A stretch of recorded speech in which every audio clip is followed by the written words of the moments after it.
Most people walk blind through life, manipulated, controlled, and powerless, because no one dares tell them the truth. What I'm about to reveal is knowledge meant to be hidden, tools that allow you to bend people, situations, and even fate itself to your will. I shouldn't be teaching you this, but here we are. In every age, the powerful have concealed their true weapons. Not swords, but strategies. They thrive not because they are stronger, but because they are colder, more calculating, less bound by the illusions that enslave the masses. Tonight, I strip away that veil. You may find these truths unsettling, perhaps even dangerous, but power has always belonged to those willing to confront the shadows. If you choose to listen, you will never again see human nature as you once did. Power never appears naked. It always wears a costume, and the most effective disguise of all is virtue. Think carefully. When was the last time you trusted someone simply because they looked kind, spoke gently, or claimed noble intentions? You did not question them. You surrendered to the illusion. Why? Because human beings are desperate to believe that goodness rules the world, when in truth it rarely does. The powerful have always understood this. A ruler who appears moral secures loyalty. A merchant who appears generous secures customers. A leader who appears righteous commands obedience. It does not matter what they are in private. What matters is the mask you see. Consider ancient Rome. The Senate despised ambition. So ambitious men cloaked themselves in humility. Julius Caesar was a master of this theater. He rejected crowns in public while in secret, he pursued absolute power. The crowd adored him for his supposed modesty, blind to the empire he was already building in the shadows. Tell me, was it his humility that made him dangerous, or the deception of it? This is the principle you must grasp. The image of virtue is more valuable than virtue itself. True morality is heavy, it restrains. But the appearance of morality, that liberates. It opens doors, disarms suspicion, and allows you to maneuver freely while others chain themselves with honesty. Psychology confirms what history whispers. People do not see reality, they see what they wish to believe. Cognitive biases, confirmation, halo effect. Authority bias, these are nothing more than weaknesses in the mind. If you wear the mask convincingly, they will fill in the gaps with fantasies of your goodness. They will protect you from suspicion, even when your actions contradict your words. Think of the politician who speaks of justice while filling his own coffers, or the priest who preaches humility while hungering for power. Do they lose influence when their virtue is questioned? Rarely. Because by the time suspicion arises, the mask has already secured loyalty. The lie has taken root deeper than the truth can reach. Now, ask yourself, are you strong enough to wear this mask? Can you craft an image that shields your ambitions? Or will you insist on brutal honesty, baring your teeth until the world recoils? Most people mistake candor for strength. They believe that speaking every truth makes them trustworthy. But understand, this raw honesty often weakens you. It exposes your intentions before they are ripe. It alerts rivals to your strategies. To reveal everything you think is to hand over your weapons before the battle begins. Far better to present yourself as kind while plotting ruthlessly, to appear merciful while striking decisively, to display humility while cultivating ambition. This is not hypocrisy, it is strategy. Hypocrisy seeks to fool everyone indefinitely. Strategy uses deception to reach an end. But beware, the mask must fit. If your performance is clumsy, if your words do not align with your deeds, the illusion collapses. A poorly worn disguise is more dangerous than none at all, for then you are branded not only as immoral, but also as a fraud. To wear the mask of virtue, one must study human desire with precision. You must know what people want to see, what they want to hear, and what fears they seek to escape. Then, give them that image, while quietly bending them toward your true aim. Ask yourself, do people want hope? Offer them hope, even as you exploit their despair. Do they want safety? Offer them safety while you secure control. Do they want justice? Offer them justice while you write the rules. Their needs become the threads from which you weave your mask. There is, of course, a danger in this knowledge. Once you understand the power of virtue's mask, you may become cynical. You may see kindness as fraud, generosity as calculation, faith as performance, and perhaps you will be correct.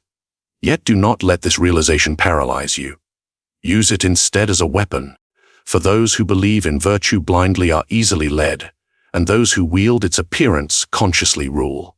So I ask you, do you want to live as the believer or as the one believed? Do you want to serve or to command? Do you want to be deceived or to master deception? This is only the beginning. For while the mask of virtue grants you entry into hearts and minds, it is desire that chains them to your will. And desire, unlike virtue, is never satisfied. And so we move to the next truth. Every human being carries chains. They are not made of iron. They are made of desire. Desire is the leash by which men and women are led. Not reason, not virtue, not loyalty, desire. Think about it. Every choice you make, every action you take, is tied to something you crave: status, wealth, love, respect, security. Strip away the noble excuses, and you will find hunger underneath. The powerful have always known this. They do not fight men's desires. They feed them, they direct them, and in doing so, they control them. Consider Alexander the Great. His men did not follow him because they loved endless war. They followed because he promised them glory, riches, and spoils. He gave them visions of cities burning and treasures waiting. Their swords were not raised for honor. They were raised for reward, and so long as he kept feeding that hunger, his command was unshakable. Now, look closer at your own life. Who holds your leash? Who whispers promises of fulfillment while you obey without question? Is it your employer, your lover, the endless advertisements that prey upon your sense of inadequacy? You imagine yourself free, yet every day you are guided by unseen hands that know exactly what you desire most. This is where power lies, not in brute force, but in shaping the appetites of others. For once you identify what a person wants, truly wants, you can predict their actions, influence their decisions, and even lead them willingly to their own downfall. History offers cruel examples. Consider the Roman emperors who pacified restless crowds with bread and circuses. They gave the people food, games, and spectacle, not justice, not reform, not dignity. And yet the people cheered. They bowed to tyranny while clutching loaves of bread and laughing at gladiators spilling blood. Their desires became their prison. And the lesson: give people what they crave, or at least the illusion of it, and they will hand you their loyalty. Deny it, and they will turn on you like wolves. But let us sharpen this truth further. Desire is not only about pleasure, it is also about fear. The fear of losing what one already possesses is often stronger than the hope of gaining more. A lover terrified of abandonment will cling tighter than one enticed by affection. An employee afraid of poverty will work harder than one tempted with promotion. You must learn to use both, the carrot and the shadow of the stick, to tighten the leash. Psychology confirms what history illustrates.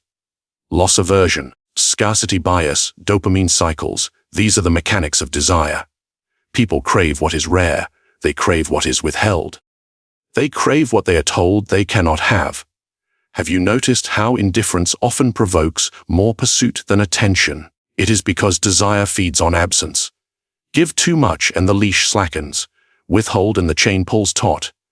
Now I ask you, do you reveal what you want openly, making yourself predictable, manipulable?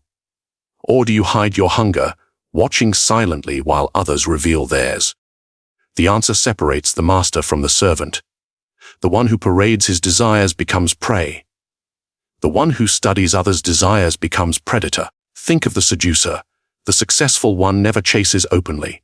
Instead, they observe, discover what the target longs for, security, admiration, excitement, and then embody it. They become the answer to a need. And once the victim believes this, they will submit willingly, even gratefully, unaware that the leash is wrapped firmly around their neck. But beware. This is not a weapon you wield carelessly. To grant every desire too quickly is to make yourself dispensable. To deny every desire is to inspire rebellion. The art lies in balance. Offer just enough to keep the hunger alive, but never enough to satisfy it. Keep them reaching, grasping, chasing. Keep them dependent on you as the source of fulfillment. This is how cult leaders thrive. They dangle visions of salvation, of ultimate meaning, always just out of reach. Their followers sacrifice money, time, and dignity, not because they are forced, but because they are promised their deepest craving, belonging, redemption, transcendence. And so they enslave themselves. Do you see the pattern? Humanity does not need chains of steel. It will build its own cage if you promise the key to its desires. And here is the coldest truth. Even you are not free of this law. Your desires guide you, whether you admit it or not. The question is, will you remain bound by them, or will you turn them into tools to bind others? Remember, the leash of desire does not snap. It bends, it stretches. But it always holds. And those who learn to pull it with precision never rule by force, they rule by consent. But desire alone is not enough, for even the strongest craving can be broken if fear outweighs it. Which is why the next truth waits like a blade in the shadows, the strength of fear. Love is fragile, fear endures. This is the truth rulers, leaders, and manipulators have known for centuries.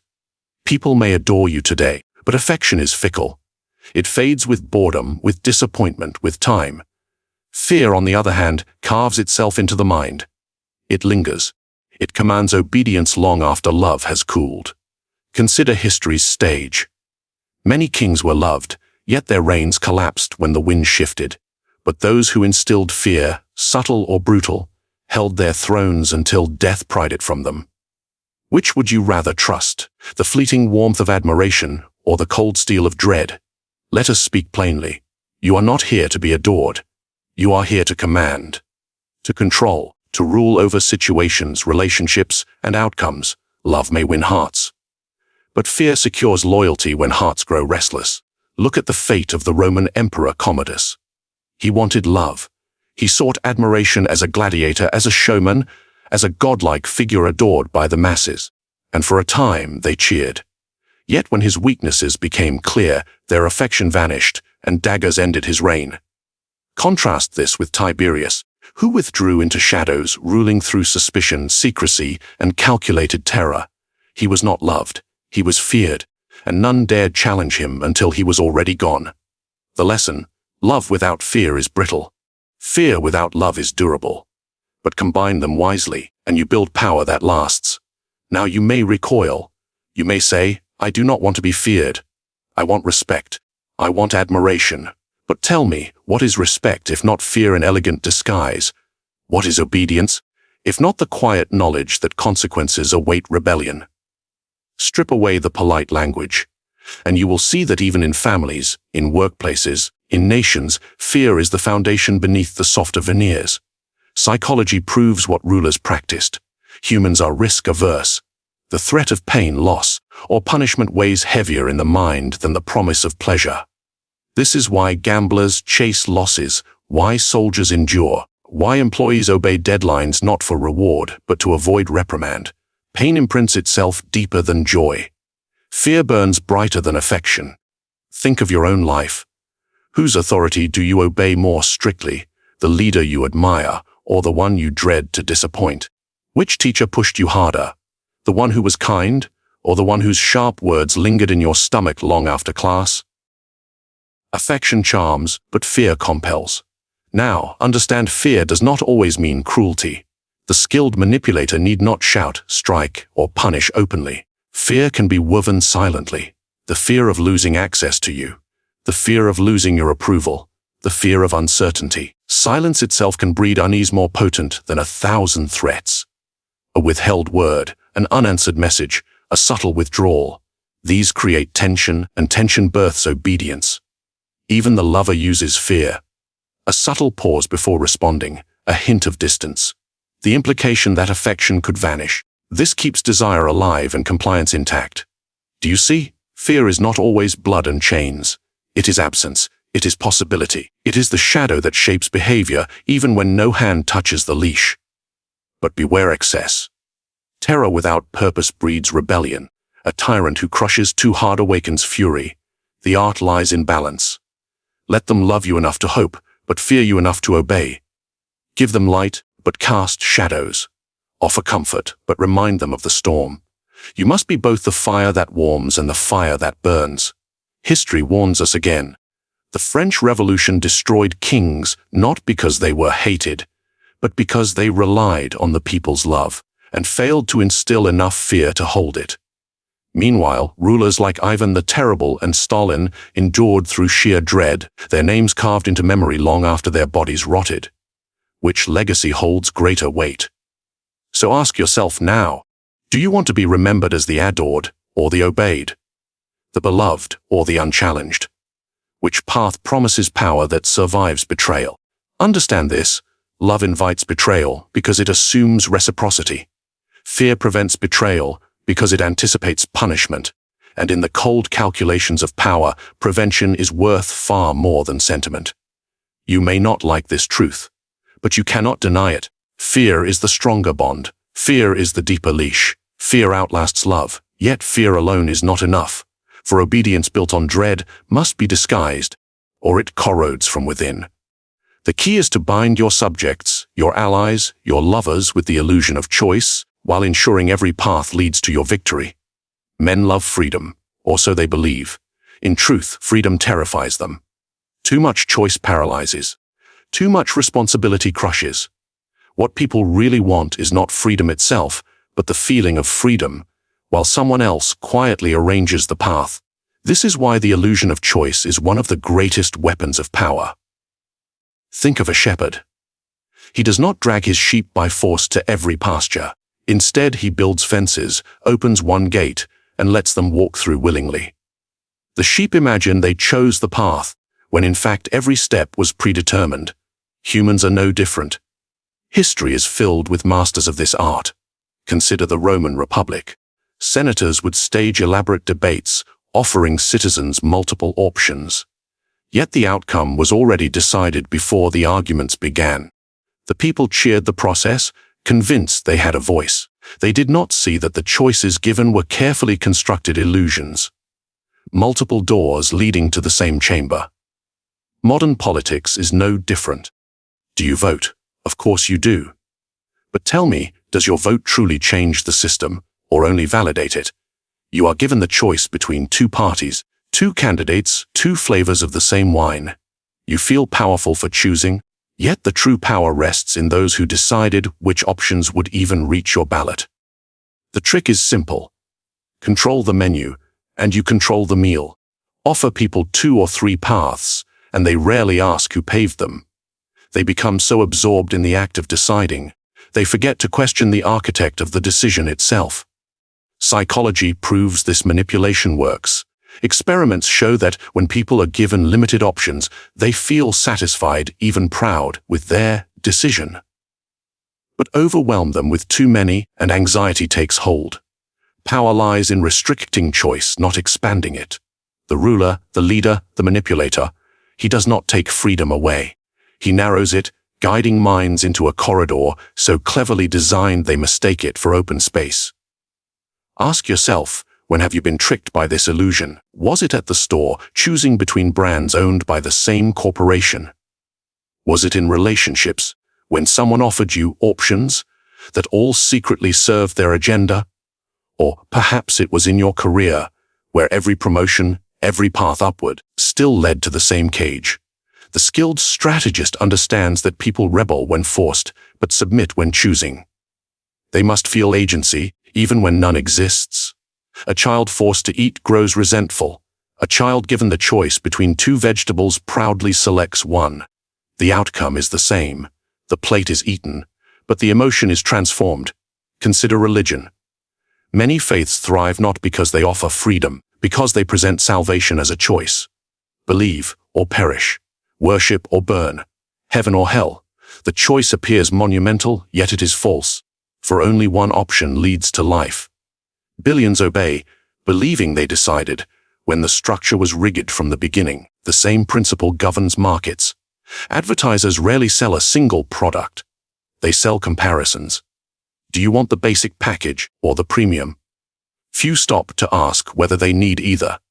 The illusion of choice draws them in, frames their mind, and ensures they buy. So here is your lesson: if you wish to control, do not demand. Present options. 2, perhaps 3. Each different enough to feel real, but all aligned with your goal. Let them agonize over the decision. Let them argue, analyze, and even celebrate the freedom of choosing. And when it is done, you will smile, because whatever they picked, it was your victory. But beware, the illusion must never appear too obvious. If people discover the trap, their rage is greater than if you had simply forced them outright. A prisoner who sees his chains will fight. A prisoner who believes himself free will kneel forever. The art lies in subtlety, in making your corridors feel like open fields, in making your limits appear like possibilities. And here is the most dangerous truth: you, too, live within this illusion. The food you eat, the media you consume, the values you cherish, all were shaped by forces you never questioned. You are not as free as you imagine. But unlike the masses, you now see the bars of the cage. The question is, will you learn to build cages for others or remain inside the one built for you?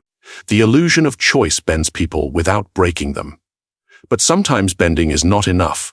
Sometimes you must withdraw entirely, making yourself scarce, so that your presence commands value. Closeness breeds contempt. Distance creates value. This is the paradox of human nature. The more available you are, the less you are desired. The more scarce, the more precious. It is not love, not admiration, not even respect that elevates you in the eyes of others. It is distance. Think of a monarch. The king does not dine with peasants daily, does not laugh idly among the crowd. He is elevated, separated, glimpsed rarely. And because he is scarce, he becomes sacred. The throne rests not only on power, but on distance carefully maintained. Contrast this with the ruler who mingles too freely. Familiarity strips away mystery. The people see his flaws, his weaknesses, his ordinariness, and once seen, reverence crumbles. For man cannot worship what feels too familiar. History offers countless lessons. Consider Napoleon. In his early rise, he cultivated awe through presence carefully rationed, marching into cities as a conqueror, appearing before troops at decisive moments, always larger than life. But in exile, when stripped of distance and confined to the mundane, he became almost pitiful. The same man once feared across Europe was reduced to a curiosity on a small island. Distance gone, value gone. Even emperors of China understood this principle. The Forbidden City was not merely a palace. It was a wall of distance. The emperor was hidden, rare, accessible only through layers of ritual and gatekeepers. His absence became power. His distance created devotion. And yet, do not imagine this principle applies only to rulers. It applies to you. In your relationships, your work, your social world. If you are always present, always accessible, always responding, you become ordinary. They stop noticing your value because they assume it will always be there. You do not inspire respect by being constantly available. You inspire it by withholding, by retreating strategically, by allowing absence to generate hunger. Psychology confirms what history reveals. Scarcity increases value. People overestimate what is rare and undervalue what is abundant. It is why diamonds, useless in survival, are worshipped while water, the essence of life, is ignored. It is why a lover who withdraws becomes more attractive than one who smothers with devotion. Absence ignites imagination. Presence, if excessive, extinguishes it. Ask yourself, do you weaken your influence by being too accessible? Do you reveal too much of your life too quickly, too freely? If so, you strip yourself of mystery, the most subtle form of power. Mystery is built not by what you show, but by what you withhold. Consider the artist who never explains his work. His silence provokes endless interpretation. His distance from the audience keeps him larger than life. Meanwhile, the one who explains everything, answers every question, and shares every thought becomes predictable, small, ordinary. This is why leaders, seducers, and strategists all master the art of distance. They do not chase. They retreat. They let others come forward, pulled by curiosity, by uncertainty, by hunger. They understand that silence and scarcity create a vacuum, and human nature cannot resist filling a vacuum with desire. Even in war, generals know this truth. A retreat can sometimes draw the enemy closer into traps of overconfidence. Distance does not always weaken. Often it strengthens. Absence creates tension, and tension can be shaped into control. But beware excess. Too much distance breeds irrelevance. Too much absence turns respect into forgetfulness. The art lies in balance. Appear rarely but decisively. Speak little but with weight. Withhold, but never vanish completely. Your scarcity must feel intentional, not accidental. It must radiate power, not neglect. So how do you wield this in daily life? Simple. Do not answer immediately. Do not reveal everything. Do not grant all your time freely. Let your absence work for you. Let others wonder, imagine, speculate. When you return, their attention will be sharper, their respect greater, their desire heightened. Think of a fire. Feed it constantly, and it smothers. Starve it entirely, and it dies. But feed it in intervals, and it roars brighter. So it is with presence. Too much, and you are ordinary. Too little, and you are forgotten. Balanced distance keeps the flame alive. Now consider this, even the most mysterious figure loses control if he speaks too much. For silence is often more powerful than presence itself. Distance commands respect, but silence commands obedience. Words are weapons, but silence is a fortress. Most people speak too much. They pour out their secrets, their weaknesses, their intentions. They believe speech gives them control, when in truth it surrenders it. The one who speaks exposes himself.